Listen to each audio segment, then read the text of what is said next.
If you like this video, make sure to subscribe to Downfall Network for more cool content.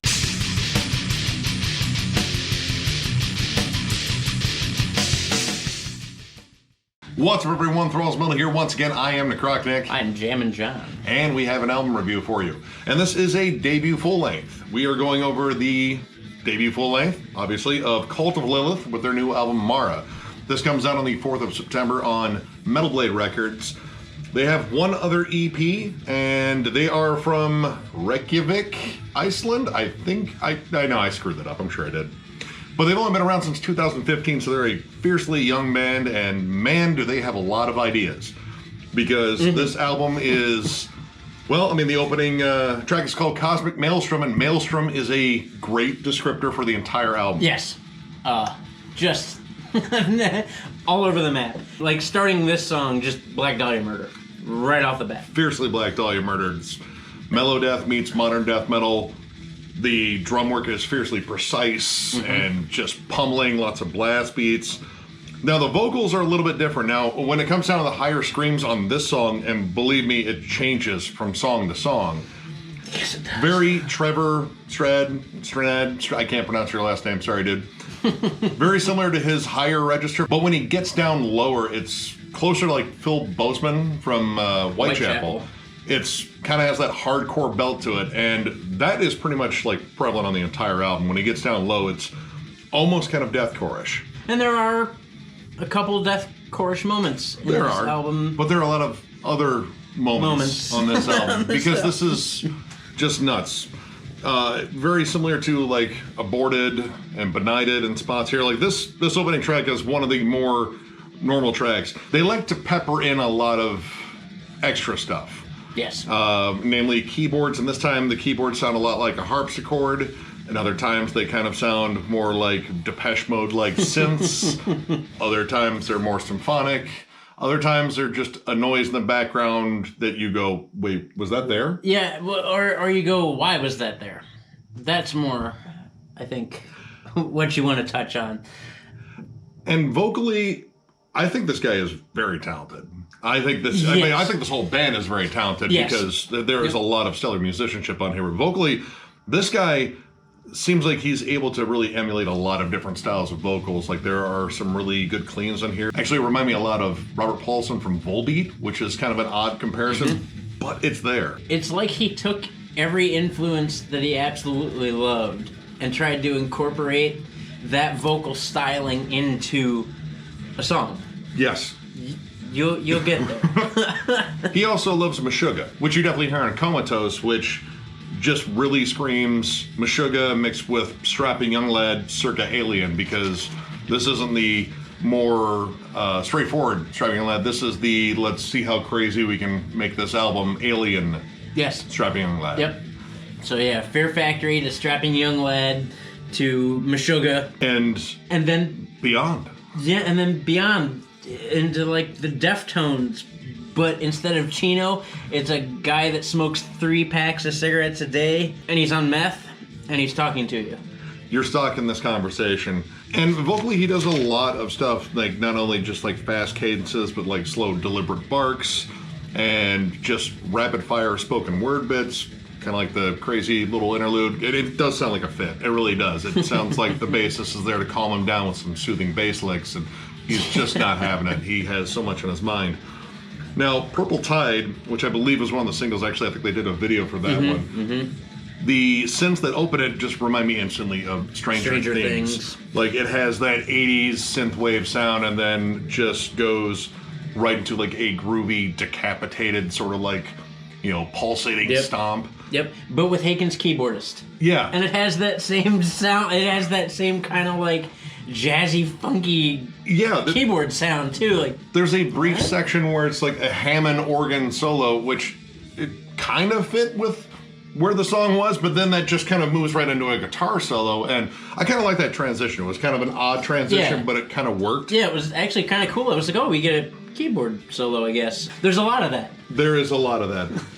Atlas had a really cool, clean opening. I was really getting into this. I thought that this was going to be like kind of a deliberate, slow build. It's really building up. It has some really cool, clean vocals, very similar to Black Crown and Initiate. Yeah. And also it kind of has like an Alice in Chains sort of like vocal harmony going on there, even though there's only one vocalist listed on there, and it's kind of an issue there. There was a lot of vocal effects, and I think this guy is very talented, and I don't think he really needed all the effects. Yeah, I'd be curious to hear him without vocal effects, because I really do think this guy has such a broad dynamic range that I don't think he's getting his just due when they auto-tune. And parts. then this song just explodes into their comfort zone, which was very much, that Decapitated, Black Dahlia Murder, Obscura, Tech Death. And it kind of neglected a really cool slow build. Like, it felt like there was room to really build it, maybe just make the song a little bit longer. Because most of the songs stay in that 3.5 minute, 4.5 minute range. And they feel like a condensed bunch of ideas that are kind of just thrown in, and they really want to try to make every idea shine, because everyone on this album is clearly musically talented. Guitar work. It reminds me a lot of fantastic. like the band Native Construct, but without all the theatrics that go with. And even they wrote longer songs to Yep. really make room and let these parts breathe. Everything is just like Lama's class breathing. That's how quickly the moments change over, and then you get moments that just don't make any sense. Like in the middle of the song Profeta Paloma. This, I thought, had a cool opener, at least. It was kind of like a thrashy D beat, and then a little bit blackened. Yeah, even some like at the gates nods. The chorus had this neat chug in it, but then it switches out of nowhere. Out of nowhere. And this band loves abrupt transitions. And I'll explain that more when I get to my rating, I guess. The part that it transitions to, it's like the band was playing on stage, and then they were like, what sounds good? Mexican food. So they just dropped all their instruments and went and got Mexican food and sat right in front of the mariachi band. And recorded it. Because it's literally that music. You go to a Mexican restaurant, and this is generally what they have playing in the background for atmosphere, and it's just there. Like, all of a sudden, we went to Cancun, Iceland. It's not as warm.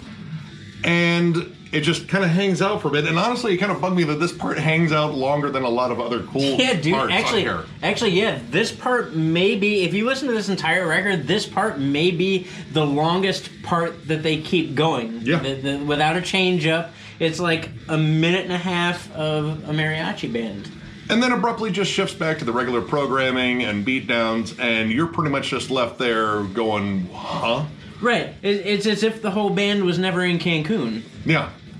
And they make no mention of it. Remember the first time you watched The Shining, and Shelley Duvall's panicking and running, and she looks down the hallway, and there's a guy in a bear suit that may or may not have been blowing a gentleman in a suit, and they never really acknowledge that happened. She just looks at it, screams like,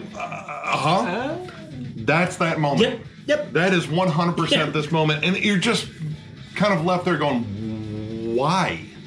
Why is that there? Yeah.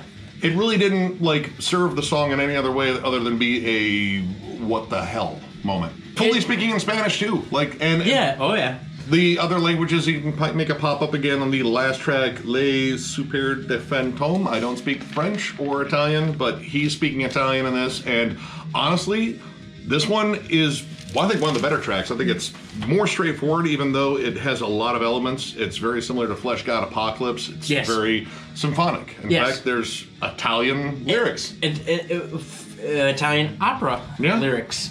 It's like they let the waiter come back from the restaurant and play guitar, and then they sang Italian opera over it. This album overall is a collection of a lot of cool ideas. It just doesn't seem like they didn't know where to put them all. Like, they just wanted to throw them in. Like, you have a 5-pound bucket and you want to throw 30 pounds of ideas in it.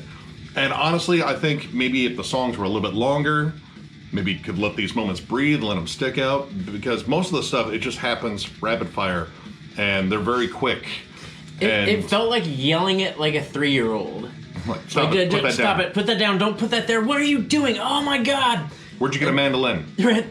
No, we can't use that. Put that chainsaw back in the shed. Wait, give me the chainsaw. That's a better idea. Give me the chainsaw. I'm going to take this. You go over there. But yeah, that was pretty much the equivalent of this album. It's just a lot of ideas and a lot of brilliant musicianship, just not great songwriting. Like, they just didn't know how to stitch it together as well And it sucks because these guys are clearly talented. Yes. Like, you can definitely tell. Like, every single member on here can definitely play. The drums are fantastic. The guitar works solid. And the vocals are amazing. The bass work bassist is nuts. There's even a bass solo in Atlas. Instead of a guitar solo, there's a bass solo, and he is going to town. Very, very talented. But again, it just comes down to, like, how all this is put together. And for me, I can only give this 2.5. This is half of a really great idea.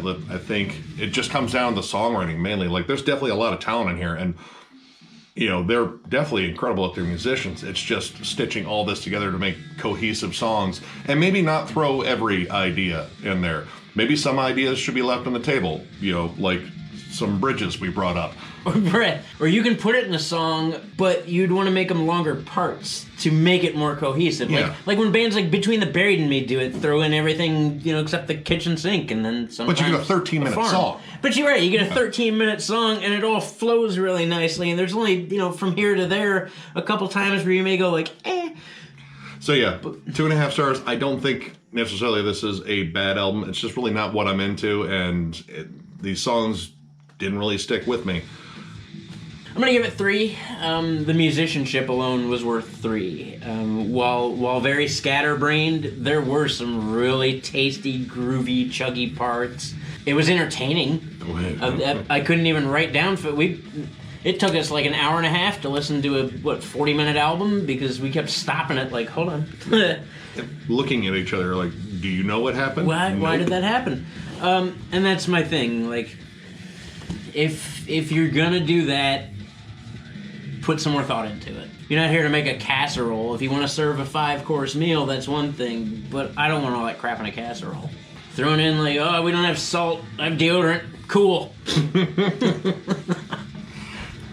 So, if you like the review, give it a thumbs up, and if you are new to the channel, subscribe because we do stuff like this all the time. We will catch you later. Bye.